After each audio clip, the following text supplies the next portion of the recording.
Habíamos anticipado que íbamos a charlar con el diputado nacional Pablo Yedlin, el diputado peronista que ya está acá con nosotros. Buen día, diputado, ¿cómo te va? Buen día. Buen día, Gaby D'Alessio. Gracias por la invitación. Por favor, bueno, viniste una sesión larga, extensa, donde empecemos por... Hay un montón de cosas con esa sesión, pero empecemos con este proyecto que impulsaste vos desde la Comisión de Salud, que tenía que ver con el financiamiento del Garrahan y la emergencia pediátrica. Sí. Ustedes saben que el Hospital Garrahan está en crisis desde hace un tiempo. Ha tenido muchas crisis el Garrahan, hablamos de la historia, no es patrimonio de este gobierno nada más haber tenido crisis con este hospital, pero nunca en este grado de severidad. La verdad, nosotros fuimos con la Comisión de Salud a visitar el hospital, hablamos con los residentes, hablamos con los médicos, hablamos con los enfermeros, hablamos con los pacientes, con los chicos. Y la verdad es que ustedes saben que el Garrahan no es un hospital más en la Argentina. No es ni siquiera podemos decir que es un hospital pediátrico más, porque es el hospital que es el lugar donde la máxima complejidad pediátrica del país se dirige, sobre todo del sector público. Vos por ahí del sector privado tenés alta complejidad pediátrica en algunos lugares privados. Quizá hay cosas que solamente las hace el Garrahan, ¿no? Pero en líneas generales el problema más grande es para los chicos que no tienen cobertura. Ayer creo que un vuelo sanitario de Tucumán salió de Tucumán hacia el Garrahan y por año, en el año 24, 3.500 chicos tucumanos. Es una cifra muy importante. 3.500 familias. Sí, y en el país son 300.000 familias que salen y van ahí. Y no hay, si vos lo cerrás, no hay quien lo reemplace. Y vos decís, pero bueno, no lo estaban cerrando, exagera el doctor. No. Sí lo están cerrando progresivamente porque 200 médicos, enfermeros ya han renunciado del Garrahan. Y en estas últimas semanas siguen renunciando. ¿Por qué? Y básicamente porque este gobierno tomó la decisión de no actualizarle los salarios. Entonces vos tenés una persona que viene cobrando ahora 53% por debajo, con respecto al índice de inflación, por debajo, ya sabemos que el índice de inflación, aparte de un índice que no mide totalmente los gastos, porque los alquileres, los servicios están subrepresentados. Pero aún con ese índice, 53% menos. Entonces, como estos son médicos muy especialistas, que pueden conseguir trabajo en el sector privado, que pueden conseguir trabajo en otro país, aguantan un tiempo y al final se terminan yendo, porque dicen, bueno, si esto no tiene vuelta. Hay, por supuesto, toda una mística en este hospital y los médicos se quieren quedar, todo, pero esa mística dura, lo que no puedas pagarle a tu familia las clases para tus hijos, el alquilar, etc. Entonces es realmente una situación grave, que no es solamente salarial, porque el Hospital Garrahan tenía 3 grandes obras de infraestructura que están paradas. Ampliación de la guardia, nuevas salas de trasplante de médula ósea. Entonces vos decís, también esto es parado. Y no solo eso, los insumos, al decir de los médicos del hospital, todos demorados. O sea, lo que antes se demoraba semanas en conseguir, hoy demoran meses. Entonces, ¿qué pasa? De una provincia de Tucumán llamamos, necesitamos una derivación para un trasplante de médula ósea y dicen, mirá, tengo las salas ocupadas, no tengo el material, no tengo el equipamiento. Y bueno, hay cosas que no pueden esperar en salud, lamentablemente. Y si no tenés reemplazo, bueno, entonces, ¿qué hicimos? Hicimos un proyecto de ley que básicamente lo que hace es garantizar que los médicos que atienden niños en la Argentina, pagados por el Estado Nacional, no deben cobrar menos de lo que cobraban a noviembre del 23, actualizado por inflación. Es eso, no es más que eso. A los residentes nacionales de todas las especialidades le cabe la misma decisión, o sea que esto también va a repercutir en las residencias nacionales de clínica médica, de cirugía, de cualquiera. Todas las nacionales pasan a valer esto. Esto no va a generar ningún desbalance porque todas las residencias provinciales o privadas pagan más que lo que está pagando la nación porque no se han atrasado tanto. Entonces va a dar algún nivel de justicia. Hemos incorporado en la misma ley el tema de nombrar al Hospital Garrahan como un hospital importante, designarlo por ley. Es una ley que declara la emergencia por un año, tampoco es una cosa... Y tiene un costo fiscal absolutamente insignificante para la Argentina. No quiero aclarar que acá de ninguna manera el gobierno se puede apañar. No, ustedes quieren, por causas nobles, nos dicen, quieren que el corazón del programa económico de Milei, que no sabemos, creo que no tiene corazón. Si hay algo que no tiene corazón es el plan económico de Javier Milei. Justamente no tiene empatía, no tiene corazón y va contra los que más sufren. La Argentina necesita equilibrio fiscal. El tema es cómo lo conseguimos. Siempre lo mismo, siempre lo mismo. Entonces, porque recursos hay, uno puede no haber bajado tanto ingresos bienes personales a los que más tenían, no bajar tanto las retenciones. Hay maneras de hacerlo.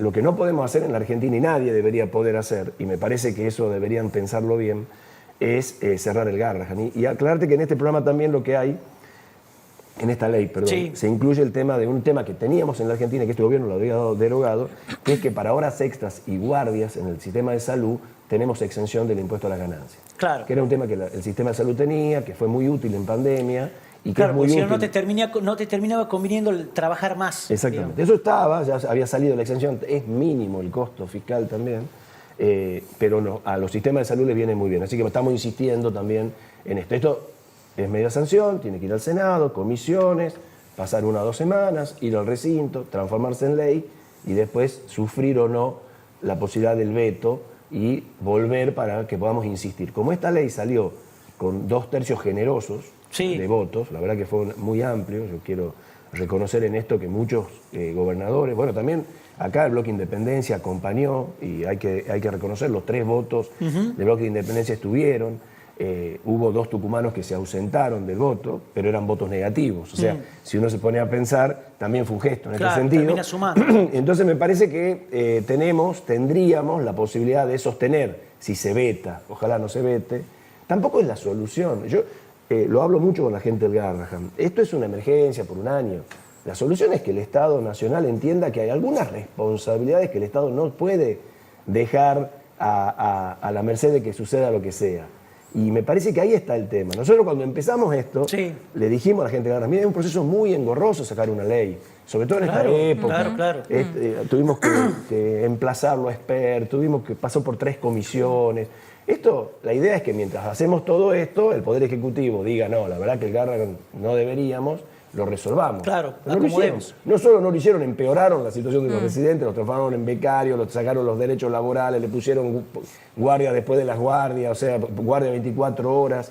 O sea, transformaron a las residencias en un lugar donde nadie quiere ir. Entonces, sin contar el escándalo del examen de residente, del cual son responsables también, ¿no? Entonces, bueno, avanzó la ley. Enganchando con esto que hablabas y del costo que tiene fiscal y demás, fueron 12 leyes o 12 medidas, todas adversas, duras contra medidas del gobierno nacional, las que aprobaron en diputados. Inmediatamente, además de decir que se va a vetar todo lo que se puede del gobierno, insiste con esta visión de que ustedes quieren voltear el gobierno nacional y o voltear el superávit fiscal. No. ¿Es así? No, y apunte directamente porque dicen el kirchnerismo, ¿no? Y lo meten ahí a quien sea que vote en contra, ¿no? Radicales, no importa si son de dónde. Sí. Bueno, a ver, de ninguna manera. Si hay algo que ha demostrado el peronismo en general, el kirchnerismo, como quieran llamar, es que nunca hemos volteado el gobierno. Digamos, la idea nuestra es que el gobierno recapacite y corrija su rumbo. Ahora, si no estamos de acuerdo con las normas, con las cosas que hacen, creo que hay que oponerse claramente. Yo digo, y a veces suena medio feo, que si a Milei le va bien, porque viste que hay como una frase que dice que si al presidente le va bien, a los argentinos nos va a ir mejor. Si al gobierno le va bien, no es real. Depende cuáles son las políticas de gobierno. Si las políticas de gobierno son cerrar el Garrahan, si al presidente le va bien y cierra el Garrahan, a los argentinos va pésimo. Si las políticas de gobierno son cerrar vialidad nacional y que las rutas nacionales se destruyan y nuestra producción no pueda salir por ningún lado y aumenten los siniestros viales, etcétera, eso es que le vaya bien, bueno, a los argentinos nos va pésimo. Entonces, no es verdad que si uno se opone fuertemente a las políticas de Javier Milei quiera derrocarlo, mucho menos. Acá él tiene una legitimidad de origen porque fue votado y nosotros la respetamos absolutamente. Eso no quiere decir que vamos a dejar, porque mucha gente lo votó en ese balotaje, que haga lo que quiera, porque la Argentina es un sistema republicano. En ese sentido, un sistema republicano tiene 3 poderes y cada poder es independiente. El Congreso Nacional está justamente para eso, para marcarle los límites y darle un freno a este gobierno que, como ustedes ven, está bastante desenfrenado. No solo cuando uno lo escucha al presidente, sino a los traductores del presidente, etc. Están absolutamente desenfrenados. Cerrar el Garrahan es un ejemplo claro de una cosa desenfrenada, absolutamente innecesaria. Pero aparte estamos diciendo, no le estamos pidiendo una reivindicación, le estamos diciendo que cobren lo que habían cobrado en el gobierno anterior, que tampoco era ninguna maravilla, actualizado por inflación, que ustedes definen aparte los valores inflacionarios. Ni eso quieren. O sea, realmente hay una intención que es mucho más allá de esto. Entonces me parece que nuestra responsabilidad, ni te digo lo que le están haciendo las provincias. Y ahí te lo engancho también. porque acá hubo fue una sesión donde se votó mezclado respecto de cómo se venía votando antes. Y digo, te lo engancho con lo que está pasando con las elecciones que se viene. Ayer cierre de alianzas, donde finalmente se presentó un frente electoral donde está, creo que casi todo el peronismo tucumano junto. Sí. ¿Cómo te deja esa decisión? ¿Estás conforme con eso? Sí, nosotros venimos trabajando por la unidad. Cuando nosotros básicamente nos juntamos con Cristina como presidenta del PJ, con Javier Noguera en mayo, y se acuerdan ese famoso tuit que tuvimos que explicarlo, porque era bastante, que hablaba de la unidad. Creemos que es importante la unidad. La unidad en el sentido de que podamos hacer que Tucumán gane el peronismo, que los libertarios no nos pinten la provincia de color de Javier Milei, porque es un mensaje claro para el presidente que no va a ganar en Tucumán. Ese es el primer mensaje. ¿Alcanza con eso? No, no alcanza. Después necesitamos que pasen estas cosas, como por ejemplo que los 3 diputados que representan a Osvaldo Jaldo voten con nosotros aquellas cosas en donde estamos de acuerdo en que hay que ponerle un freno a este gobierno. Y bienvenido sea. Nosotros la presencia de Javier Noguera en esa lista de unidad garantizada para que pueda llegar a ser diputado es la que nos garantiza a nosotros que eso va a suceder, que ese voto va a estar, y para nosotros hoy, con lo que se viene en el Congreso, ese voto vale doble. Te digo, o sea, ya está importante. Cerrada la inclusión de Noguera en la lista. Sí, bueno, es parte de este acuerdo. ¿En tercer lugar? Bueno, eso va a definir, hay que definir todavía si va a existir la decisión del gobernador de ir o no en candidato. Son cosas que todavía hay tiempo para definirlas y que también tienen por detrás mediciones, encuestas, etcétera, que ustedes ven que hay un gran porcentaje de la población que está en contra de las testimoniales, pero sobre todo, si uno lo ve después dividido en quienes votaron a Massa o votaron a Milei en el balotaje, es más un tema de quienes no nos votan, que están tan en contra. ¿No?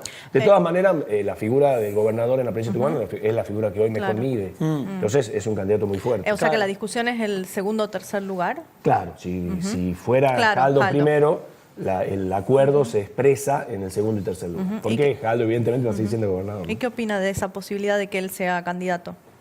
A mí, personalmente, lo testimonial me hace un poco de ruido, pero entiendo perfectamente que tenemos que ir con el mejor candidato posible a enfrentar esto. Y también tengo que reconocer que no es el único caso, porque la provincia de Buenos Aires está lleno de casos testimoniales de todos los partidos. Sí. Entonces, también tiene que ver con una falta de representatividad hoy de la política en general. No hay muchas figuras que hoy la sociedad reconozca como representativas, y entonces la política intenta poner a esas figuras ahí arriba, aunque no puedan después cumplir con ese rol. Y en definitiva lo que uno vota es una mirada hacia dónde va, ¿no? Y una lista. Entonces me parece que bueno, tiene eso de un lado y del otro, es un tema de discusión. Me parece que si esto nos permite ganar bien, es una estrategia que suma. La última, ¿cómo crees que puede ser, que hablamos varias veces acá, que vos decías, bueno, después cómo nos acomodamos en diputados? Algo que vos acabas de mencionar también, porque capaz que termina habiendo... Claro. De nuevo un grupo de diputados de Tucumán del mismo espectro político que voten de una manera y otros de otra. Puede pasar y por eso es que es una alianza de partes que pensamos distinto. Esas definiciones van a quedar para el 27. Yo lo que creo es que la presencia de Javier a nosotros, cuando yo digo nosotros nos referimos a quienes creemos que así a Milei le va bien, a nosotros no va mal, va a estar bien representado. Javier va a sentarse. Hay que ver cómo se constituye, ¿no? Hay que ver qué bloques quedan, cómo se arma. Ahora viste que aparecieron un grupo de gobernadores que plantean otro bloque. Habrá que ver cómo se constituye esto. Pero más allá de dónde nos sentemos, en qué bloque uno esté sentado, creo que lo importante es que representemos una oposición nítida a las cosas que están mal. De pronto el gobierno empieza a darse cuenta que viene patinando y viene errándole, deja ya por lo menos el presidente dice que no va a decir malas palabras. Bueno, ya es un avance. Ahora, que no solamente no diga malas palabras, sino que tenga buenas políticas, ya sería mucho. Pero digamos, me parece que si lográramos esto, bueno, nosotros tampoco es un tema de personal o de terquedad, y mucho. Creo que en este caso y en este acuerdo de alianza demostramos claramente que no es un tema personal. Nosotros sí creemos que es un tema parlamentario, porque lo que se vota son diputados y lo que necesitamos son votos de la Cámara de Diputados. Entonces, hay quienes nos dicen, deberían haber ido solos. Nosotros tenemos que garantizar que Javier sea diputado. Y esta es la manera para hacerlo y nos parece que en ese sentido todo el peronismo de tucumano gana. Ha mencionado recién el 2027, ¿no? Que son las elecciones provinciales. Esta construcción que llevan adelante, ahora llamada antimileísmo, en otro momento no lo sabemos, digo cómo se va a llamar, ¿es la base para lo que viene? Y nosotros creemos que hay un grupo importante de compañeros peronistas que entienden la política de esta manera. Pero bueno, falta mucho. Gracias, diputado. A ustedes por la invitación. Gracias. Hablábamos con el diputado Pablo Yedlin de los temas parlamentarios, temas políticos. ¿Pausa? Nos vamos un ratito, ya volvemos.